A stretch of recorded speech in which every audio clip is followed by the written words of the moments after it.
Ok, amados? Vamos conversar? Faz tempo que eu não prego aqui, né? Faz tempo que eu não prego na minha igreja, né? Mas eu estou feliz de estar aqui.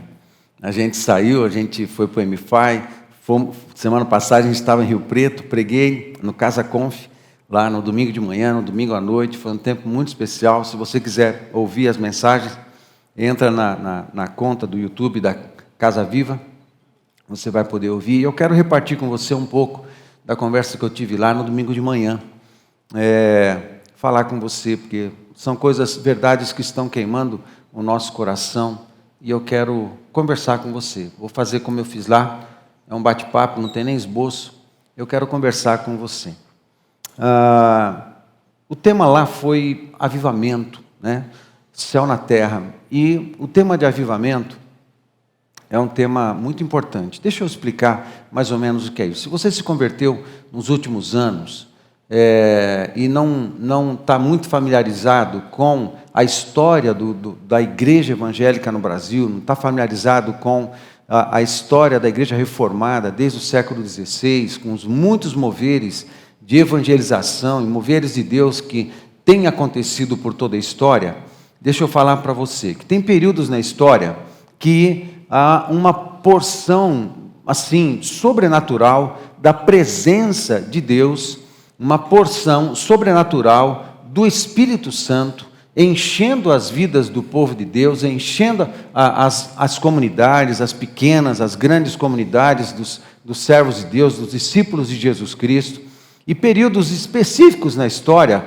Quando isso acontece, é uma carga de Deus tão grande, tão grande, tão grande na vida das pessoas, que promove grandes transformações na vida das pessoas, nas famílias e também na sociedade. Uma coisa impressionante. A nossa história é marcada por grandes moveres, não só da reforma para cá, antes da reforma. No século V, com Agostinho, também houve um mover, tanto que ele produziu muito conhecimento que influenciou praticamente todo o reformador, lá depois do século XII, quando entra Tomás de Aquino na história, e no tempo de Tomás de Aquino também houve um mover de Deus. E do século XII até o século XVI, muitos moveres aconteceram, pequenos, mas muitos foram acontecendo através de pastores e de mestres que viam a necessidade de acontecer uma reforma na igreja, que ela culminou no século XVI, exatamente no dia 31 de outubro de 1517, com Lutero pregando 95 teses nas portas de uma igreja, na faculdade de Westminster, na capela da Universidade de Westminster, na Alemanha. E começou, isso foi um mover de Deus. Mover promovido pela palavra de Deus. As verdades da palavra de Deus começaram a confrontar a vida dos cristãos, a vida da estrutura eclesiástica que existia na época. Foi um mover de Deus. Do século XVI para cá, muitos moveres aconteceram, e nós temos na história muitos homens que Deus usou para participar, não apenas realizar, promover, não, participar desses moveres que vêm do céu. Não é um homem, um adolescente, como aconteceu em Gales, não, é um mover do céu. Então isso veio acontecendo nesses séculos todos da reforma para cá. Quando nós chegamos no século XIX, vários moveres aconteceram, vários deles missionários. Houve um mover missionário no século XIX nos Estados Unidos, e dos Estados Unidos, muita missão acabou se espalhando pelo mundo inteiro, e muitas delas vieram para o Brasil, não só dos Estados Unidos, mas da Europa também. Da Alemanha veio a igreja luterana. Em 1823 eles chegaram aqui no sul do Brasil e foram se estabelecendo principalmente no sul do Brasil. Lá perto de 1850, os metodistas e os presbiterianos chegaram. Na década de 60, de 1860, chegaram os batistas aqui. Houve moveres missionários fortíssimos aqui no Brasil. Começaram a proclamação do Evangelho em toda a nossa nação. No final do século XIX, aconteceu um pequeno esfriamento. Embora o século XIX tenha sido marcado por grandes moveres de Deus, aconteceu um pequeno esfriamento no final do século XIX. Então você que de repente não conhece a história da igreja, e principalmente da igreja reformada, saiba que tem momentos que o Espírito Santo chegando, derrama uma porção muito generosa sobre todos os discípulos, e essas pessoas, esses discípulos são capacitados de poder, uma presença maravilhosa que promove, estou repetindo, tá? Que promove transformação na vida das pessoas, nas famílias e na sociedade, mas transformações maravilhosas, coisas tremendas. Deus é suficiente na vida das pessoas.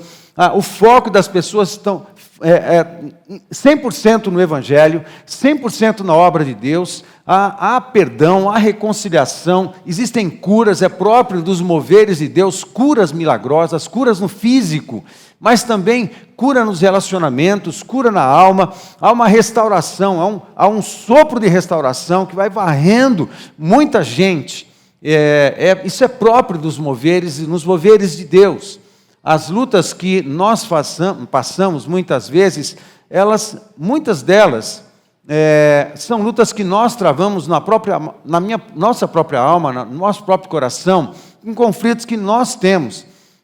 E precisamos resolver. E às vezes nos falta gás, nos falta força, nos falta energia emocional, nos falta energia emocional ou vontade, ou boa vontade, para intensificarmos a nossa devoção ao Senhor, intensificarmos a nossa oração, intensificarmos a leitura da palavra de Deus. Amados, não tem como ter a maturidade e crescimento se você não lê a palavra de Deus. A porção do domingo não é suficiente. Não é suficiente.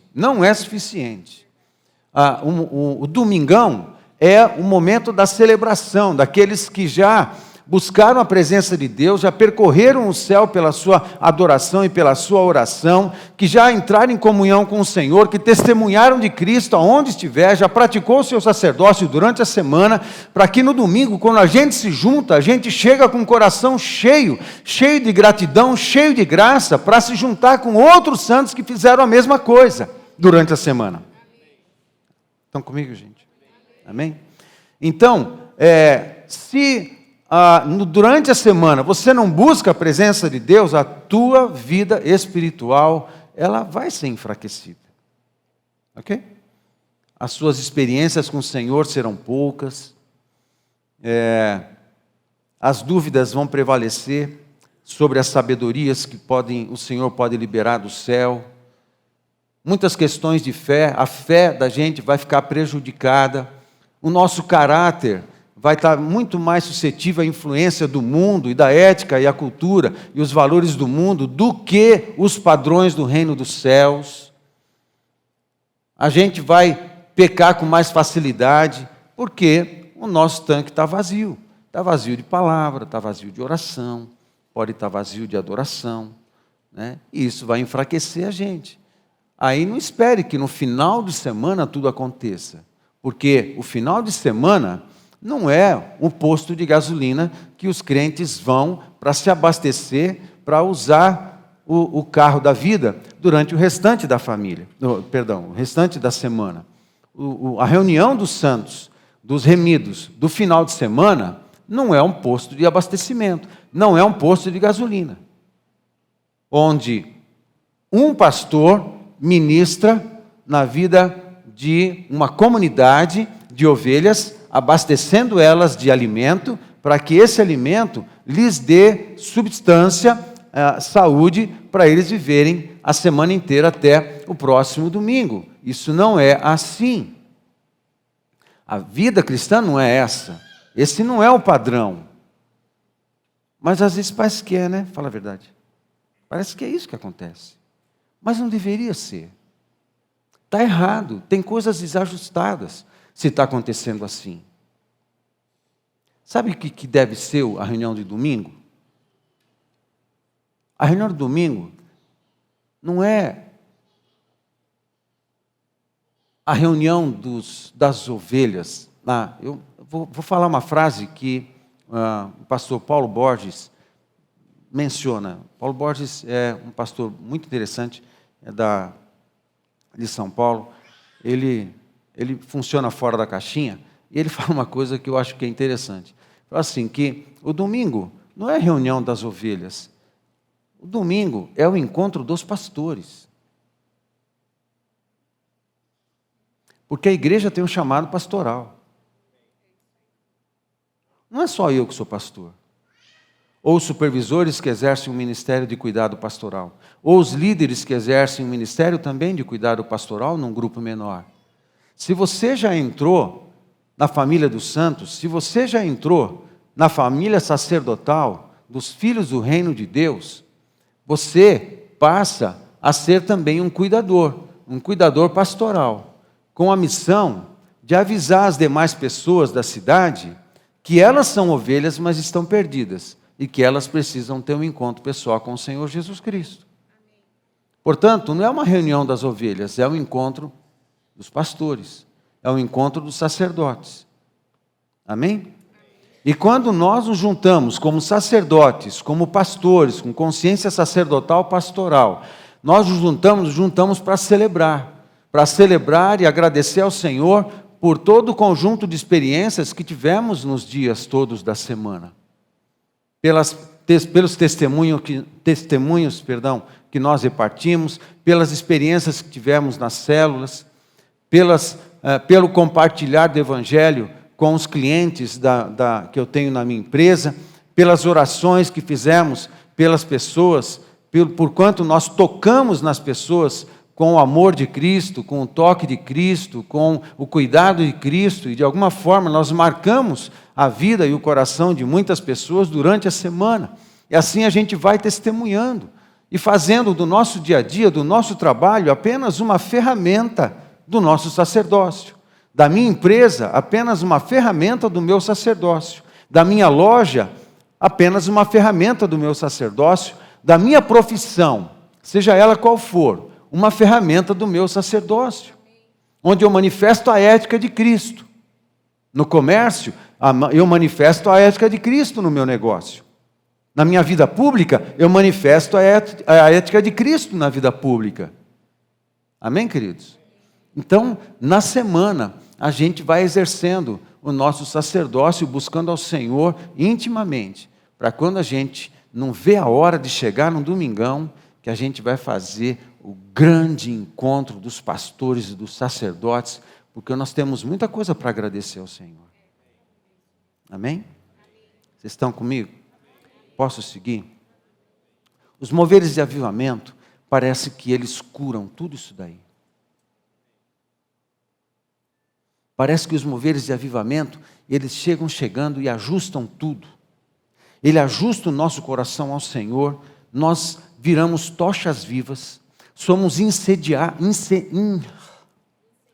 incendiados por um fogo santo, o fogo do Espírito Santo, e a gente começa a queimar e liberar um calor do céu, que é inevitável que as pessoas não sintam. A gente começa a liberar essas coisas. A presença de Deus é tão marcante na nossa vida, o Espírito Santo está nos enchendo com tanta carga, com tanta presença, que começa a transbordar no meu olhar, transbordar na minha fala, transbordar no meu comportamento, transbordar no meu toque, transbordar na minha presença. Só na sua presença o Espírito Santo começa a transbordar, as pessoas começam a sentir essas coisas, e nós não conseguimos, porque a nossa fome por Jesus aumenta. Quanto mais pão, mais fome. Quanto mais água, mais sede. Quanto mais pão de Cristo temos, mais fome nós temos. Quanto mais águas do seu Espírito flui em nós e de nós, mais sede nós temos da presença e do fluir do Espírito Santo. A água gera sede, o pão dá fome. O pão vivo que desceu do céu é que produz fome em nós, e de repente a gente está insaciável, eu não estou satisfeito com o que eu tenho, eu quero mais, eu acordo mais cedo ainda para buscar a presença de Deus, eu mergulho na palavra de Deus com mais dedicação, com mais fome, com mais desejo de ouvir a voz do meu Senhor, e eu começo o meu dia já carregado da presença e da palavra de Deus na minha mente, no meu coração, e eu vou para o meu trabalho, eu vou para as minhas atividades, atividades, cheio do Senhor, disposto a realizar a obra de Deus e sensível à sua voz, ser um instrumento dele para tocar em outras pessoas. Parece que o avivamento corrige essas coisas porque aumenta o nosso desespero pela presença de Deus. Nós ficamos insatisfeitos, totalmente insatisfeitos, e parece que as coisas dentro de nós que estão desajustadas nos relacionamentos, por uma obra de um amor sobrenatural que carrega o nosso coração, a gente passa a desejar perdoar, a experiência com a presença, a experiência com o amor, a experiência com a graça perdoadora do Senhor Jesus sobre a minha vida é tão imensuravelmente grande, que perdoar aqueles que me ofendem passa a ser fácil. Perdoar aqueles que fizeram mal e praticaram injustiças contra nós, eu preciso perdoar, porque a quantidade de graça que há sobre nós é tão incompreensivelmente grande que eu não posso permitir que nenhum tipo de pecado, semelhança de pecado ou qualquer trava atrapalhe a minha devoção. Então a gente perdoa. Existem reconciliamentos de família, que foi uma das marcas do avivamento de Gales, que eu quero conversar com você já já. Algo precioso demais. Parece que esses moveres de Deus ajustam a nossa vida, a vida da nossa casa, da nossa família, do nosso trabalho, e a gente parece ser uma fogueira viva, uma tocha viva, que queima com Deus o tempo inteiro. Nós não temos mais dúvidas, temos mais questões. A coisa mais importante para nós é Jesus Cristo. É a sua vontade. É querer conhecê-lo cada vez mais. E nada perto disso tudo perde a graça. Nada satisfaz mais que Jesus. Tudo perde a graça, tudo perde a força, tudo perde o poder. Jesus Cristo é suficiente absolutamente para tudo, em todas as circunstâncias da vida, em tudo no meu coração. Jesus é suficiente, é suficiente, é suficiente, é suficiente. E cantamos hoje, ficamos fascinados por Ele, fascinados pelo Seu amor. Quanto mais o conhecemos, mais fascinados nós ficamos. Quanto mais comemos desse pão vivo, mais desejoso dele ficamos. E assim acontece nos moveres e nos avivamentos. E agora em novembro está fazendo aniversário do mover de Gales. E eu quero falar um pouco com você sobre um pouco da história do mover de Gales que aconteceu. Então você que não tinha muita informação sobre o que a gente diz ou chama de ser avivamentos, moveres e avivamentos, são esses períodos em que Deus chegando e se derrama com uma porção muito graciosa sobre os seus filhos, que acontece muita transformação e evangelização também e tudo mais. Lembra que eu disse que no final do século XIX estava acontecendo um esfriamento. O século XIX foi marcado por grandes moveres, grandes pregadores e proeminência mundial apareceram no século XIX. Tanto na Europa como nos Estados Unidos, muita gente mesmo. Dwight Moody, Spurgeon na Europa, Moody nos Estados Unidos e vários outros que tinham expressões no mundo inteiro. Milhares de pessoas se reuniam para ouvir esses homens, porque eles pregavam uma palavra simples, mas o mover de Deus acontecia de maneira poderosa. Aí, no final do século XIX, começou a diminuir. O pessoal sabia pregar. A homilética era perfeita. O povo ia para a igreja e para as reuniões. Acontecia tudo o que normalmente acontece.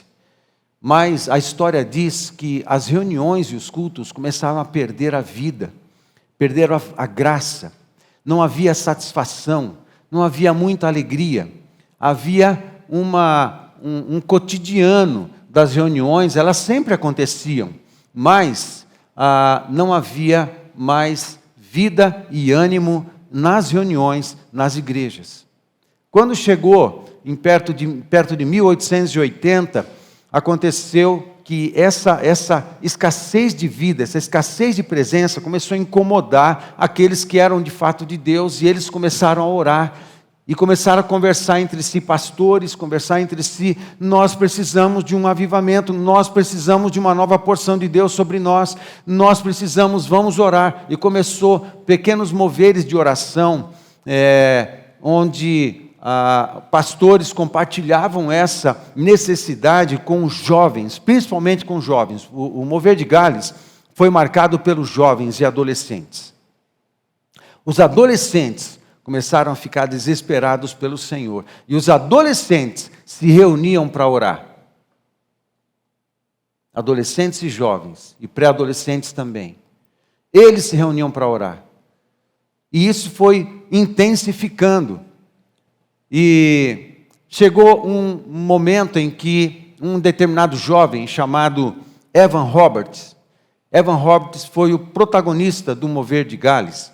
Mas o que é Gales? Gales é um pequeno país que fica no Reino Unido, a mais ou menos a sudoeste ali da Inglaterra, que é mais ou menos o tamanho de Sergipe.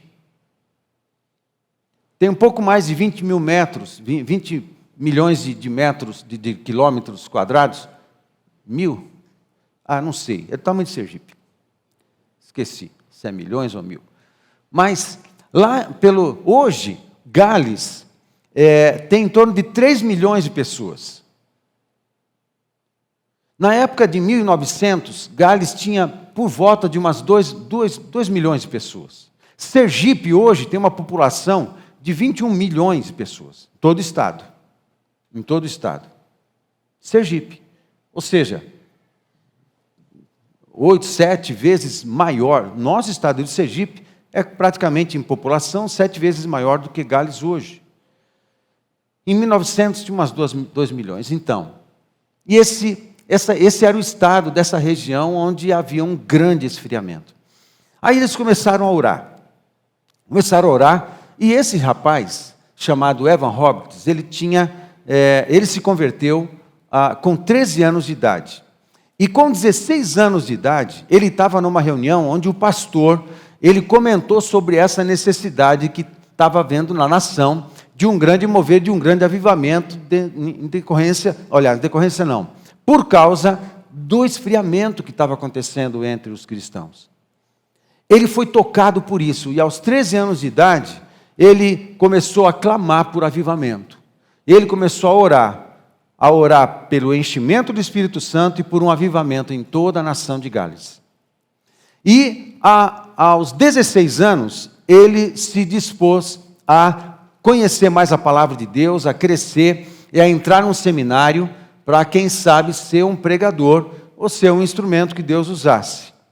E ele entrou numa escola dos 16 anos até os 26 anos, ele estudou, ele participou de várias reuniões, foi conhecendo outros jovens que tinham esse mesmo fervor no coração, e muitas reuniões de oração começaram a se espalhar por todo o pequeno país.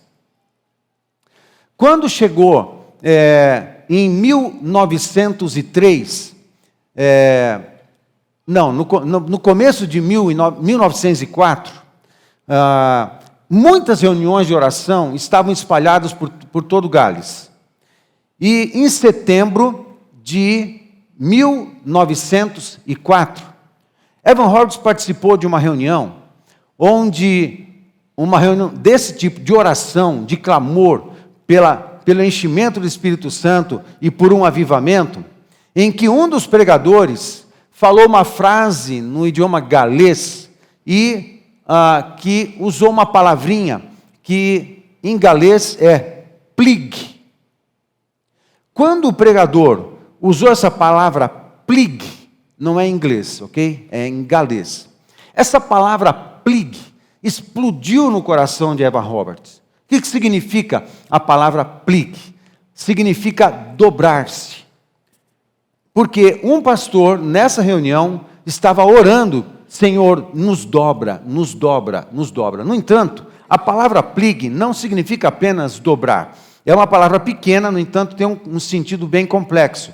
Plig significa dobrar, significa quebrantar, significa derreter, significa desmontar, significa desmoronar.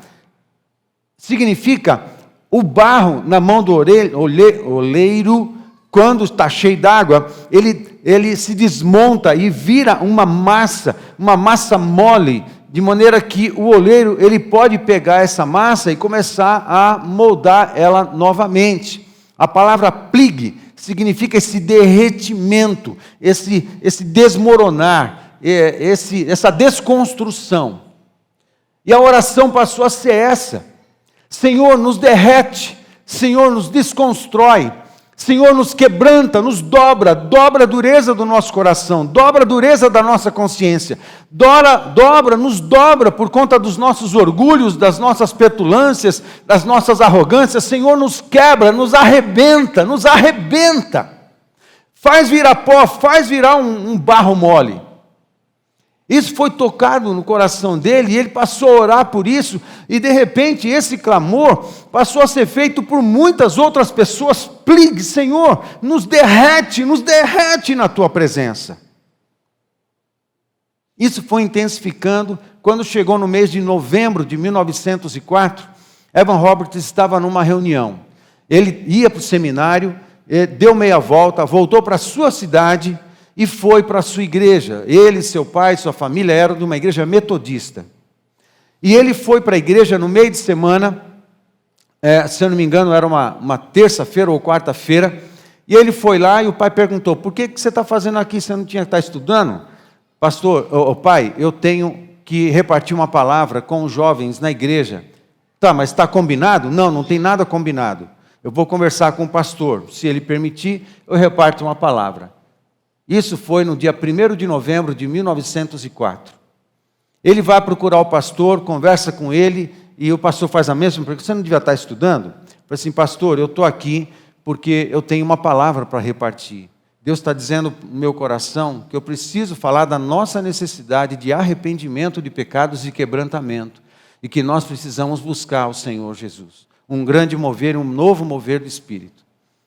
Ele falou assim: se você quiser, fala com os jovens depois da reunião. Eles tiveram uma reunião e ficaram em torno de 18 jovens na reunião no final. Aí o pastor despediu as pessoas, sobraram esses jovens, e ele permitiu que Evan Roberts conversasse com esses jovens logo depois. Ele começa a conversar e, com palavras muito simples, ele foi repartindo com esses jovens a necessidade de que a nação tinha, que aqueles jovens tinham, que a igreja da época tinha, de um mover de Deus, mas que nós precisávamos orar por quebrantamento, para que todo o Espírito Santo nos ajudasse a derreter na sua presença. E nós precisávamos nos arrepender dos nossos pecados. Precisamos de um mover de arrependimento. Ele falou coisas simples, depois ele convidou os jovens a se arrependerem dos seus pecados. E ele ficou insistindo. Nos minutos seguintes, não aconteceu nada. E ele ficou insistindo: vamos nos arrepender diante de Deus, vamos nos arrepender, porque há um mover que nós estamos clamando ao Senhor para acontecer sobre a nossa nação, e nós precisamos nos arrepender. De repente, como em Atos 2, de repente, os jovens começaram a chorar. Houve um mover que produziu quebrantamento no coração desses jovens. E ele pegou todos os jovens, 18 jovens só. Eles começaram a urrar, e chorar, e orar, clamando a Deus, para que os perdoasse. Jovens. E os quebrantasse, e os enchesse da sua presença. O ambiente começou a ser saturado da presença de Deus. E o pastor foi comunicado. E o pastor ficou impressionado. E convidou Evan Roberts para pregar no dia seguinte. Uma quarta-feira ou quinta-feira. E ele foi. Ele falou ok. Ele ficou na cidade e voltou no dia seguinte. Quando voltou no dia seguinte, esses jovens começaram a avisar todo mundo que tinha acontecido um mover. No dia seguinte, a igreja estava cheia de jovens. E ele, quando chegou na reunião, fez a mesma coisa. E assim começaram a orar por arrependimento e quebrantamento, e o mover foi se espalhando. Todas as pessoas que estavam na reunião foram poderosamente tocadas com a presença do Espírito Santo. E o pastor ficou impressionado. Ele falou assim: vem no dia. Era uma quinta ou uma sexta-feira. Aí tinha gente sobrando na igreja, e ele veio e falou a mesma coisa, e começou um grande arrependimento. O Espírito Santo começou a encher todas as pessoas. Ele falou na sexta, depois ele pregou no sábado, ele pregou no domingo, e ele pregou na segunda-feira, e as pessoas, e o pastor dizendo: fica aqui, prega amanhã também, porque estava acontecendo um mover de quebrantamento. Mover de Gales iniciou com quebrantamento. E assim, as pessoas começaram a ser tocadas e transformadas. Quebrantamento. Alguns textos eram chaves no mover e que levaram Evan Roberts a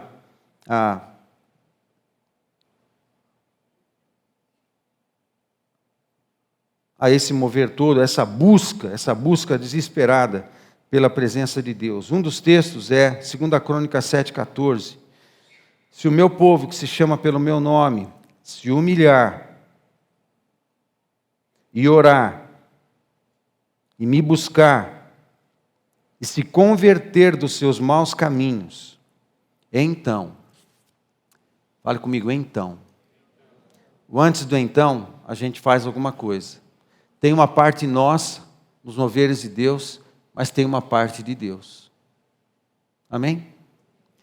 Tem uma parte que é nossa, amado. Quando você busca Deus, por um mover na sua vida, por sabedoria, por entendimento, por força, por graça, por unção, por palavra, por direção, tem uma parte que é nossa, e tem a parte que é de Deus. A parte nossa é buscar, é se quebrantar. Não adianta querer que Deus faça a parte dele sem que a gente faça a nossa. Vocês estão comigo? Amém? Se o meu povo, que se chama pelo meu nome, se humilhar e orar e me buscar e se converter dos seus maus caminhos, então eu ouvirei do céu, perdoarei os seus pecados e sararei a sua terra. A gente quer a última coisa, a gente quer um mover de cura e de transformação, mas antes disso, se o meu povo, consciência de filiação, a gente é um povo de Deus, a gente tem uma missão para cumprir. Se o meu povo, que se chama pelo meu nome, nós carregamos o nome de Cristo, a minha vida está glorificando o nome de Cristo? A minha vida, o meu trabalho, a minha família, a minha casa, a minha conduta, as minhas palavras, está glorificando o nome de Cristo? A maneira como eu lido com o dinheiro, está glorificando o nome de Cristo? A maneira como eu me relaciono com o meu marido, as mulheres, está glorificando a Jesus? A maneira como você, marido, se relaciona e trata e cuida da sua esposa, está glorificando a Jesus? Você tem o nome de Cristo na sua vida, que se chama pelo meu nome, se humilhar, orar e me buscar, e se converter dos seus maus caminhos. 4 coisas: humilhar, orar, buscar e se converter dos seus maus caminhos. Tem que ter uma disposição de mudança, de parar de fazer o que não precisava fazer e passar a fazer o que precisa fazer. Amém, gente? Essa é a nossa parte. Essa é a parte que cabe a nós. Então, é como se Deus estivesse esperando. Tá, faz a sua parte aí, eu estou pronto para fazer a minha. Vai lá, faz aí, faz a sua aí. Vai, faz a sua aí, me busca. Faz a sua aí, se quebranta. Vai, me busca em oração, me busca mesmo, se arrepende dos seus maus caminhos. Tá, se dispõe a parar de cometer pecado, se dispõe a buscar a minha face com força mesmo. Vai, faz a sua parte aí. Então, Deus vem. Ele começa, ele ouve, começa ouvindo, né? Eu ouvirei do céu. De alguma forma, a gente vai ser restaurada uma conexão com o céu. Deus vai ouvir o nosso clamor, a gente vai saber que a gente está sendo ouvido. Perdoarei os seus pecados, tem que ter purificação. Amém? Tem que ter perdão de pecados, tem que ter purificação. Nós precisamos de purificação. A gente precisa virar barro mole. Eu perdoarei os seus pecados, e na sequência sararei a sua terra. O sarar é o grande mover, mas o grande mover já está acontecendo, desde lá de cima. Mas a consequência de tudo isso é cura, é restauração, é purificação, é mover, é restauração de pessoas, de famílias, da nação, é restauração da sociedade, é restauração do governo, é restauração da economia, é restauração de todas as coisas.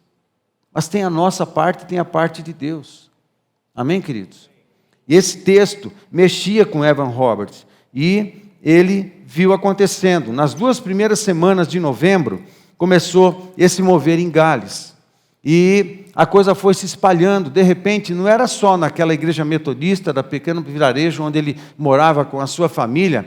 Deus começou a levantar todo o time de jovens que estava orando já há 15, há 20 anos por esses moveres, e começou a pipocar reuniões de avivamento, de moveres. Essa presença de Deus começou a ser verificada e testificada, e estão escrito um registro histórico e tal, em muitas outras províncias, muitos outros lugares do pequeno país de Gales.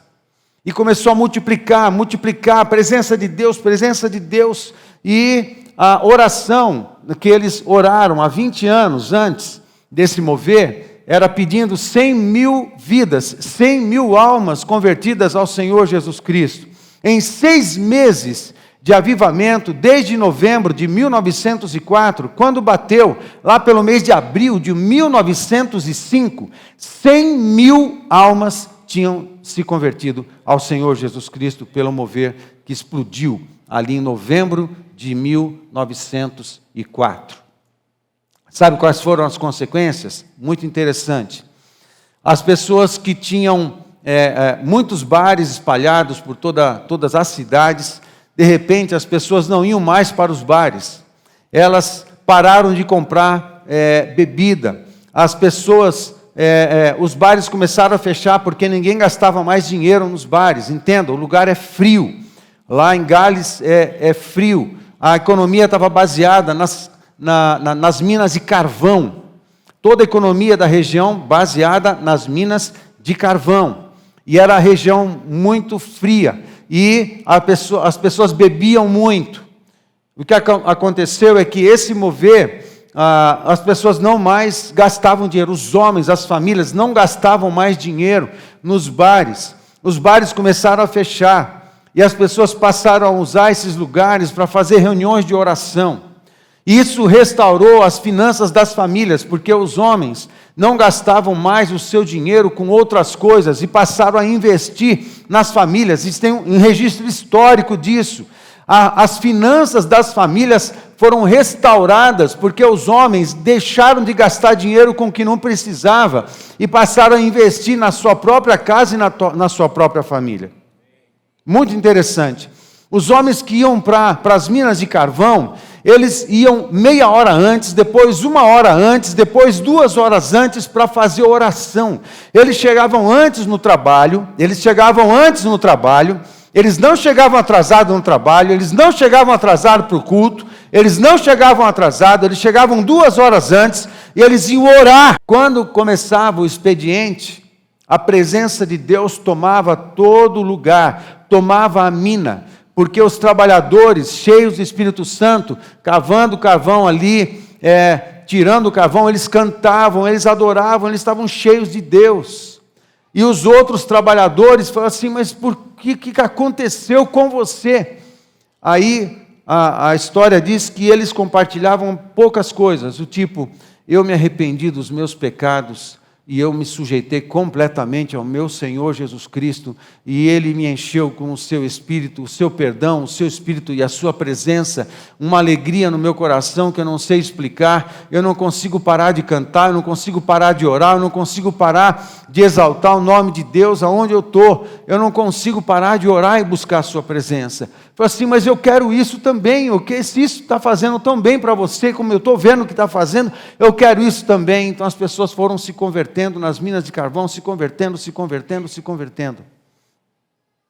Houve uma grande restauração social. O dinheiro foi utilizado, de fato, para investir nas casas, investir nas famílias. As empresas, não só de carvão, outras empresas também foram tomadas pela presença de Deus. Um outro detalhe: as delegacias né? A polícia da região não tinha mais nada para fazer, não tinha bandido para prender, não tinha nada, não tinha, eles ficavam sem fazer nada.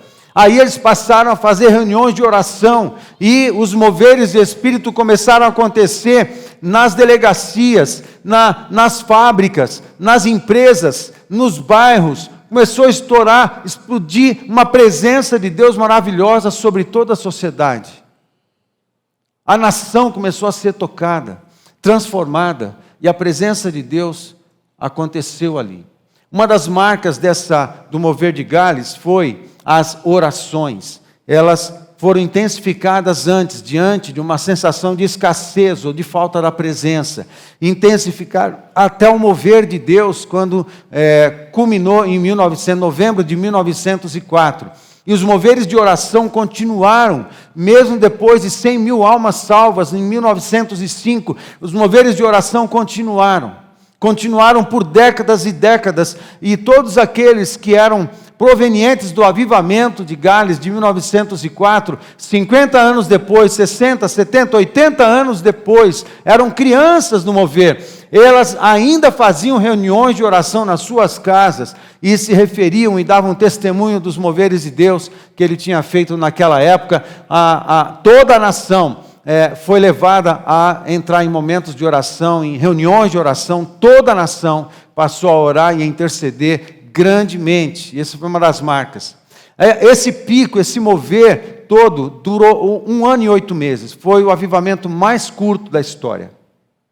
1 ano e 8 meses. Só. Com essa intensidade. Depois de 1 ano e 8 meses, as reuniões não tinham tanta expressão visível, mas as consequências disso, ok? Embora não tivesse tanto mover, as consequências disso, o que permaneceu em todo o grupo de cristãos e todos que estavam se convertendo, era um estado de quebrantamento, de simplicidade, de humildade e de oração e de testemunho de Cristo. As reuniões de oração, de fato, continuaram por décadas e décadas e décadas. Mesmo que aquela intensidade tivesse diminuído, eles continuaram a buscar o Senhor e a sua presença. Amém? Se o meu povo, que se chama pelo meu nome,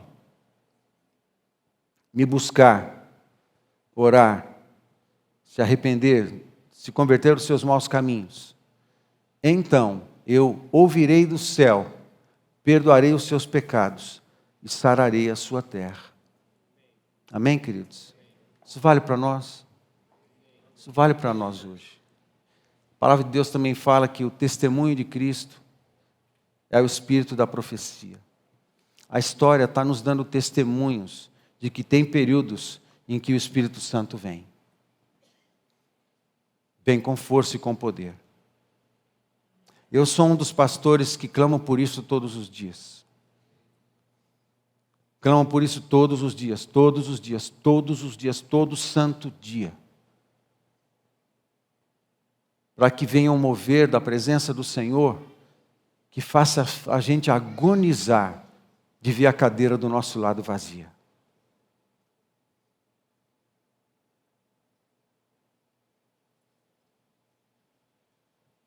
Vocês estão comigo? Agonizar por ver a cadeira do nosso lado vazia. Nós precisamos buscar o Senhor. Nós precisamos buscar o Senhor. Nós precisamos buscar o Senhor. Amém? Outra marca do mover de Gales era o amor. Em João, capítulo 13, verso 34, diz assim: por isso agora eu lhes dou um novo mandamento. Amem uns aos outros, assim como eu os amei. Vocês devem amar uns aos outros. Seu amor uns pelos outros provará ao mundo que são meus discípulos. Deixa eu dizer uma coisa para você. Nós que somos discípulos de Cristo, a gente precisa fazer o mundo saber que nós somos discípulos de Cristo. Vou repetir. Nós que somos discípulos de Cristo, precisamos fazer o mundo saber que nós somos discípulos de Cristo. Vou falar mais uma vez. Eu não estou provocando um amém. Eu quero repetir isso. Porque isso tem que entrar no nosso coração. Tem que afetar a minha vida, a minha consciência cristã e a minha conduta. Eu tenho que reformatar a minha conduta cristã. Nós que somos discípulos de Cristo, precisamos fazer o mundo saber que nós somos discípulos de Cristo. Nós precisamos. Não é negociável. Os discípulos de Cristo fazem isso. E é o amor que nós temos uns pelos outros e pelas pessoas, por todas elas. Por todas elas. Não só os da comunidade. Por todas elas. Que vai ser a marca. Agora, amar, no conceito bíblico, não é ficar babando o ovo, passando o pano em cima de pecado alheio. Não é isso, amar. Deus não faz isso com a gente, Deus nos ama. Amém? Deus nos orienta, Deus nos corrige, Deus dá as direções para nós. Mas Ele está sempre pronto e sempre aberto a nos receber quebrantados. Nunca Deus vai passar a mão na nossa cabeça se a gente estiver fazendo coisa errada. E Deus nos ama. A gente se oferece de graça e com misericórdia às pessoas. A gente abençoa as pessoas. Mas assim não significa concordar, endossar ou validar conduta pecaminosa. Amém? Mas a gente precisa chegar às pessoas. A gente precisa se abençoar mutuamente. Nós precisamos disso. Nós precisamos de um mover. Nós precisamos. Amém, queridos? Nós precisamos. Quero convidar você a ficar de pé. Nós vamos orar. Não existe avivamento sem mortificação. Como não existe uma frase que eu já usei, não existe Pentecostes sem cruz. Não existe enchimento do Espírito sem esvaziamento do meu ego. A gente precisa esvaziar para ser cheio. Amém, queridos? Nós precisamos esvaziar para ser cheio. Nós precisamos.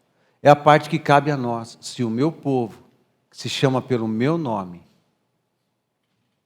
me buscar e orar, se converter dos seus maus caminhos. Amém? Aí então, eu ouvirei do céu, perdoarei os seus pecados e sararei a sua terra. A terra da sua vida, a terra da sua casa, a terra das suas finanças, a terra do seu casamento. Nós precisamos de um mover de Deus. A gente precisa passar a viver a vida de Deus. A gente não vem para a igreja para Deus nos fortalecer, para a gente continuar vivendo a nossa vida. Isso não é evangelho. Evangelho é morrer. Evangelho é morrer e se entregar ao Senhor para fazer a vontade dEle e continuar na vontade dEle até as últimas consequências. Vocês estão comigo? Vocês estão comigo, amados? Isso é evangelho. Porque não existe Pentecostes sem cruz. Não tem avivamento sem mortificação. Não tem cura e sarar a terra sem primeiro acontecer quebrantamento, arrependimento e confissão de pecados. Tem a nossa parte e tem a parte de Deus. Nós queremos a parte de Deus, não queremos? Como nós queremos, a nossa vida precisa. A igreja de hoje precisa. A nossa cidade precisa. Mas tem algo que cabe a nós. Deus está olhando e falando assim: então, faz a sua parte aí que eu estou pronto para fazer a minha. Faz a sua parte aí. Eu quero convidar você a se quebrantar, a se arrepender dos seus pecados, a virar barro mole, a derreter. Esse é o meu apelo para você hoje. Derrete, derrete, derrete, derrete na presença de Deus.